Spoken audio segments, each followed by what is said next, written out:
अगर आपके बच्चे स्कूल जाते हैं और आप पेरेंट्स हैं तो ये वीडियो बहुत ध्यान से सुनिएगा। केंद्र सरकार ने बड़ा बदलाव अब शिक्षा से जुड़े हुए नियमों में किया है। 5वीं या 8वीं क्लास के बच्चे जो फेल हो जाया करते थे, उन्हें फिर भी अगली क्लास में प्रमोट कर दिया जाता था, उन्हें फेल नहीं किया जाता था, ये नियम था। लेकिन अब केंद्र सरकार ने नियम बदल दिया है।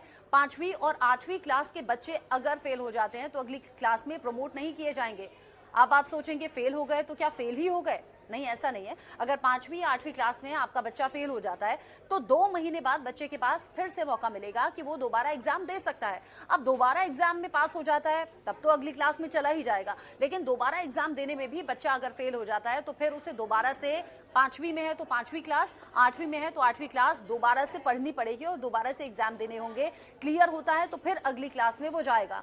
अब तक नियम ये था कि 10वीं और 12वीं बोर्ड एग्जाम होते थे और इन क्लासेस में ये नियम था कि आगे तभी प्रमोट होंगे जब पास हो जाएंगे एग्जाम में। लेकिन अब 5वीं और 8वीं को लेकर भी केंद्र सरकार ने फैसला किया है और ये शिक्षा नीति में बड़ा बदलाव शिक्षा को व्यवस्थित रखने के लिए, शिक्षा नीति को बेहतर करने के लिए किया गया है, ताकि बच्चे पढ़ाई को सीरियसली लें और ऐसे ही आगे प्रमोट ना किया जाए, अपनी मेहनत के बल पर प्रमोट किया जाए। अब तक ये नियम था कि 8वीं क्लास तक के बच्चों को यूं ही प्रमोट कर दिया जाता था अगर वो फेल होते थे तो भी, लेकिन अब ऐसा नहीं होगा। बच्चों की पढ़ाई पर ज्यादा ध्यान दीजिएगा।